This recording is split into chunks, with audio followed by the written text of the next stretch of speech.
네, 기자수첩 다시 돌아왔습니다. 전국에서 여전히 코로나19가 확산하고 있습니다. 특히 코로나19 상황이 전국에 척도로 일컬어지는 LA에서는 일일 확진자 수가 연일 수천 명이 나오는 상황입니다. 하지만 코로나19 위생 지침이 대부분 해제된 상황인데다가 주민들 사이에서는 경각심을 갖고 대응해야 한다는 움직임이 둔화됐기 때문에 우려를 더하고 있는데요. 이 때문에 다시 마스크 착용 의무화 등 위생 지침이 강화되는 상황과 직면할 수 있다는 전망까지 나오고 있습니다. 이왕 기자와 함께 이야기 나눠보겠습니다. 이 기자, 코로나19 상황이 점차 우려되는 상황이죠? 맞습니다. 이 코로나19를 다룰 때 전국 척도를 짚으면 LA를 꼽습니다. 그 이유는 LA가 전국에서 인구도 가장 많고 밀집도도 높은 곳이기 때문이죠. 그런데 LA에서의 코로나19 확산이 심각한 수준인 겁니다. 현재 코로나19 일일 확진자 수는 2,000명에서 많게는 6,000명 사이를 오가고 있습니다. 이렇게 편차가 큰 이유는 일단 LA 카운티 공공보건국의 집계를 근거로 하기 때문입니다. 주말에는 코로나19 검사 범위도 축소되고 보고 지연 요소도 있기 때문에 일일 확진자 수가 평일에 비해 적게 집계됩니다. 그렇기 때문에 편차가 큰 것인데 그렇다 하더라도 7일 평균치를 내보면 일일 확진자 수 평균치는 4,000명 이상입니다. 이처럼 매일같이 수천여 명의 확진자 수가 집계되다 보니까 7일 동안 집계되는 코로나19 검사 시 양성 판정률 평균치도 11%를 넘어섰습니다. 입원 환자 수도 큰 폭은 아니지만 꾸준히 늘고 있습니다. 600명에서 700명대를 오가고 있는 겁니다. 자, 이 기자, 그런데 우려되는 부분은 현재 발표되고 있는 코로나 관련 수치보다 실제 확진자 수는 훨씬 더 많을 수 있다는 거죠? 그렇습니다. LA 카운티 공공보건국의 통계는 연구실을 기준으로 합니다. 공식 검사소에서 보내지는 샘플들을 분석해서 통계를 내는 것이죠. 그런데 앞서 말씀하셨다시피 집계치가 다가 아니라는 것은 앞선 통계 절차 때문입니다. 과거와 다르게 현재는 자가 검사 키트 배포가 이뤄진 상황이죠. 즉 집에서 직접 코로나19 검사를 하고 대응을 하는 겁니다. 이에 더해서 코로나19 위생지침 대부분이 해제되고 나서는 주민들 사이에서 우려가 낮아진 부분도 집계치가 낮은 이유 가운데 하나라고 할 수 있겠습니다. 쉽게 이야기해서 코로나19 검사를 받는 주민 수가 대폭 줄어든 것이죠. 그렇다면 현재도 일일 확진자 수 평균치가 4,000명 이상으로 나오는데 앞선 요소들을 배경으로 보면 실제는 현재 집계치보다 최대 2배 이상 될 수 있다는 겁니다. 자, 그렇다면 이러한 점들을 근거로 LA 카운티가 얼마나 위험한 상황인지도 나왔죠? 맞습니다. LA 카운티 코로나19 위험도 단계가 높음 수준에 근접한 겁니다. 현재 LA 카운티의 코로나19 위험도는 중간 단계에 있습니다. 하루 평균 코로나19 관련 입원율이 10만 명당 10명 이상으로 상승하거나 양성 환자가 차지하는 병상 비율이 10%를 넘으면 높음 단계로 격상됩니다. 이러한 수치는 지난 몇 주 동안 서서히 증가해왔고 지난 14일 기준 10만 명당 7.2명으로 지난 9일 6.3명보다도 소폭 증가했습니다. 보건당국은 실제로 많은 코로나19 양성 환자들이 감염된 사실을 알지 못한 채 바이러스 이외의 이유로 병원을 찾아갔다가 코로나19 치료를 받는 경우가 있다고 지적했습니다. 또 최근 LA 카운티 내 학교 내 확산세가 심각한 가운데 여름방학을 맞아서 휴가를 계획하는 가족들이 증가함에 따라서 앞으로의 확산세도 꾸준히 증가할 것으로 내다봤습니다. 네, 결국 재확산 우려가 다시 높아지고 있는 모양새군요. 맞습니다. 코로나19 팬데믹이 거의 끝난 것 같았던 상황이 다시 지난해와 비슷한 수준으로 돌아갈 수 있는 모양새가 연출되고 있는 것이죠. LA 카운티를 짚었듯이 캘리포니아주 코로나19와 관련한 각종 중요한 수치들이 최근 들어서 거의 대부분 증가하고 있는 겁니다. 신규 감염, 코로나19 테스트 양성 판정 비율, 병원 입원 환자, 중환자실 입원 환자, 사망자 숫자 등이 모두 늘어나고 있는 추세입니다. 이에 따라서 LA 카운티 공공보건국은 이미 지난 4월부터 대중교통수단 이용 때 마스크 착용을 의무화했고요. 즉 LA 카운티에서는 공항과 선착장을 비롯해서 기차역, 버스 정류장 등에서 마스크를 반드시 써야 하는 겁니다. LA 카운티 공공보건국 바바라 퍼레오 국장은 모든 가정과 일터, 비즈니스 영업장 등에서 코로나19와 관련한 각종 방역 수칙들을 다시 강화하는 데 주저하지 말고 적극적으로 나서주길 바란다고 언급했습니다.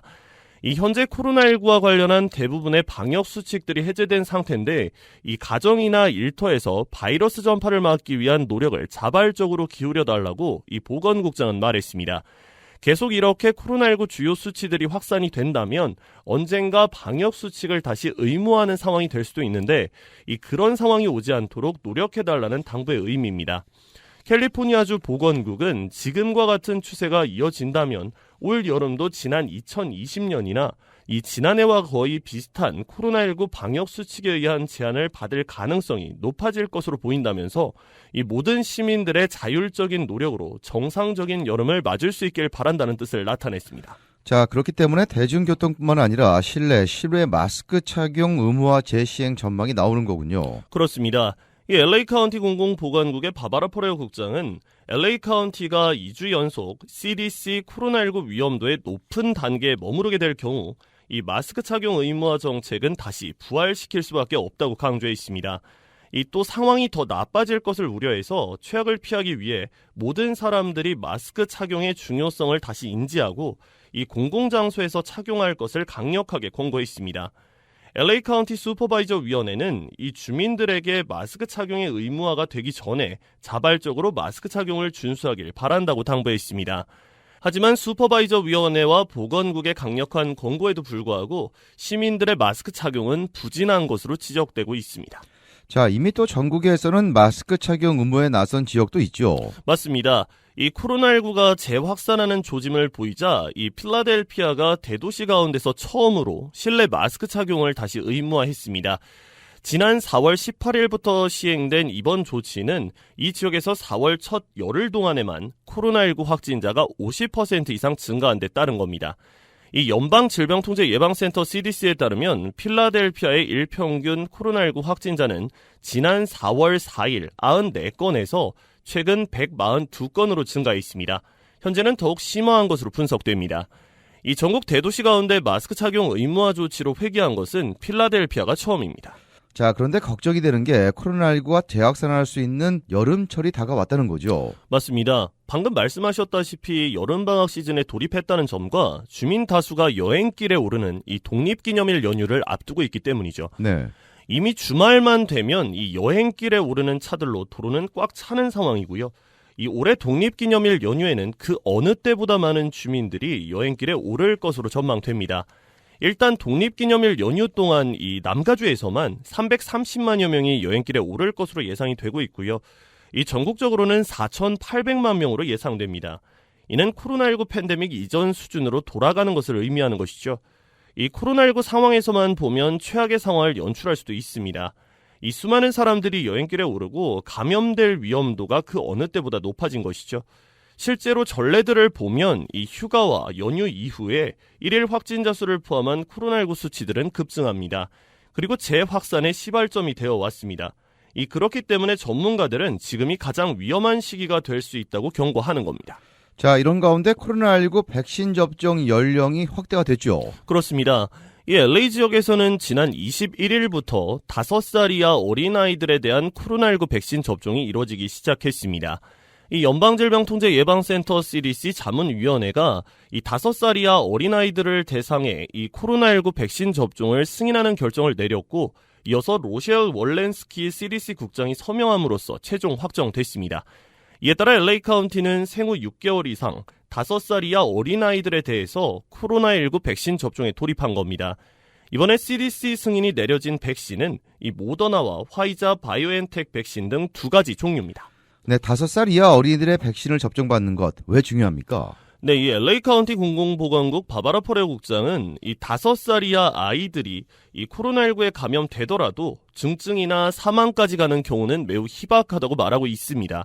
하지만 같은 5살 이하 어린아이들을 비교를 해보면 코로나19 백신을 접종하는 아이들에 비해서 접종하지 않은 어린이들이 위험에 더 노출될 수 있다고 지적했습니다. 특히 백신을 접종하지 않은 5살 이하 아이들이 코로나19에 감염되면 소아다기관 염증 증후군에 걸릴 가능성이 높다는 것이 최신 논문에 의해서 제기됐습니다. 실제로 LA 카운티 통계 자료를 분석해 보면 지난 3개월여 동안 12살에서 17살 사이 청소년들 가운데 백신을 접종하지 않은 그룹이 백신 접종 그룹에 비해서 코로나19 감염 후 병원에 입원하는 숫자가 거의 4배나 높았고요. LA 카운티 백신 접종 연령대 아이들 가운데 소아다기관 염증 증후군에 감염된 경우를 분석한 결과 지역 내 전체 소아다기관 염증 증후군 환자 가운데 65%가 백신 미접종자였습니다. 이 펄의 국장은 지금까지 성인과 청소년들에게서 같은 결과가 나오고 있다면서 이 백신을 접종한 그룹과 접종하지 않은 그룹에게서 위험 정도 차이가 상당하게 벌어져 있다고 지적하면서 이 5살 미만 아이들도 크게 다르지 않을 것으로 본다고 강조했습니다. 자, 이 기자, 그러면 백신 접종 범위도 확대가 됐기 때문에 지난해와 같은 최악의 상황은 면할 수도 있지 않을까요? 그렇다고 볼 수 있겠습니다. 네. 다만 이 코로나19는 언제 어떤 상황을 연출할지 모른다는 불확실성을 감안해야 한다는 지적입니다. 이 코로나19 백신이 개발돼서 처음 접종됐을 때 이 기대했던 점들이 있죠. 바로 코로나19 종식이었습니다. 모두가 백신 접종에 동참할 줄 알았고 또 백신을 접종받는 주민들은 코로나19에 감염되지 않을 줄 알았죠.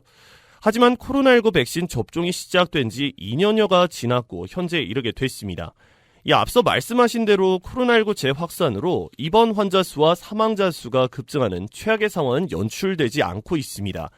집단 면역 체계의 기틀이 어느 정도 잡혔고 또한 극한의 상황에서 사용할 수 있는 치료제도 있기 때문입니다. 최악의 상황은 피할 수가 있는 것이죠. 하지만 잊어서는 안 되는 점이 있습니다. 현재도 중증 입원 환자와 사망자가 나오고 있다는 겁니다. 수치만 놓고 보면 입원 환자와 사망자 수는 일일 확진자 수에 비해서 현저히 적은 것이 아니냐고 말할 수 있습니다. 하지만 생명은 일개 숫자로 따질 수 없고요. 다시 말하면 현재 입원하는 주민과 사망자는 누군가에게 소중한 사람들입니다. 그렇기 때문에 소수라도 입원 환자와 사망자 수가 나오지 않는 그날까지 모두가 안전에 최선을 기울여야 한다는 지적입니다. 네, 코로나19에 감염돼도 이제는 경증으로 끝나는 경우가 대부분이다 보니까 우려가 낮아진 게 사실입니다. 하지만 장기적인 후유증도 잊어서는 안 되겠습니다. 코로나19에 감염됐던 전국 성인 5명 가운데 1명은 장기 후유증을 앓고 있다는 연구 결과가 나왔습니다. 즉 코로나19는 입원과 사망을 넘어 장기적인 후유증을 남길 수 있는 치명적인 질병임을 잊어서는 안 되겠습니다. 네, 이왕 기자 수고했습니다.